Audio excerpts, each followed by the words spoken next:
saya Nesa Aulia Ramadhani dari kelas 11 PSPTV 2.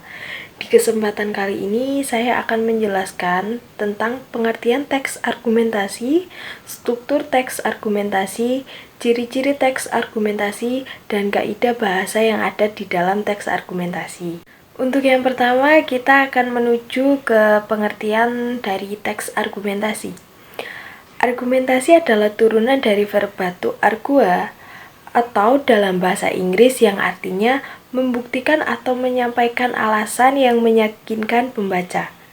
Dalam Kamus Besar Bahasa Indonesia, argumentasi adalah alasan untuk memperkuat atau menolak suatu pendapat, pendirian, dan gagasan. Dan untuk yang kedua, di sini ada struktur teks argumentasi, di mana di dalam struktur teks argumentasi ini dibagi menjadi 3 bagian. Untuk yang pertama ada pendahuluan. Di pendahuluan ini berisi argumen yang akan disampaikan. Untuk yang kedua tentunya ada isi, bagian dari gagasan atau opini yang disampaikan. Opini ini nantinya disampaikan dengan sejumlah data lainnya. Dan untuk yang terakhir ada penutup. Bagian akhir ini yang menjadi ringkasan dari pendahuluan hingga isi atas pendapat yang disampaikan. Dan untuk yang ketiga, kita akan membahas ciri-ciri teks argumentasi. Berikut ini adalah 4 ciri-ciri teks argumentasi. Untuk yang pertama, menjelaskan suatu pendapat agar pembaca merasa yakin. Dan yang kedua, teks argumentasi membutuhkan paparan fakta untuk membuktikan pendapatnya. Dan yang ketiga, isi dari teks ini biasanya mengambil sumber ide dari pengamatan, pengalaman, dan penelitian.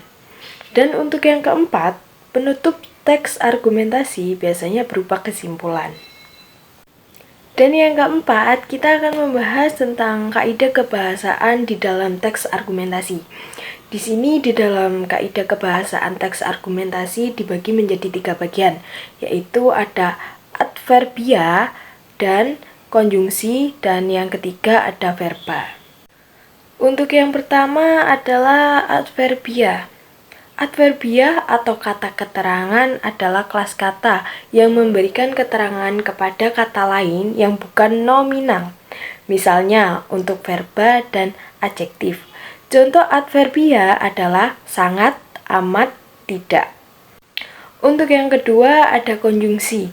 Konjungsi pada teks argumentasi merupakan kata penghubung atau kata sambung yang ada di dalam suatu kalimat.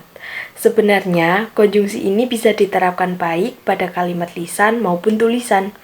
Meski demikian, secara umum konjungsi merupakan kata yang bertugas untuk menghubungkan antar satu kata dengan kata yang lain agar berkesinambungan atau memiliki hubungan satu sama lain. Dan untuk yang ketiga, di sini ada verba. Verba di dalam kaidah kebahasaan teks argumentasi merupakan kata yang menggambarkan tentang proses atau menunjukkan perbuatan atau suatu keadaan. Verba juga dapat diartikan sebagai kata kerja yang memiliki fungsi atau dapat menjelaskan dan juga menunjukkan adanya suatu tindakan dari seseorang melalui subjek. Cukup sekian penjelasan teks argumentasi dari saya. Jika ada salahnya atau kurangnya, saya meminta maaf sebesar-besarnya. Dan saya pamit undur diri. Terima kasih.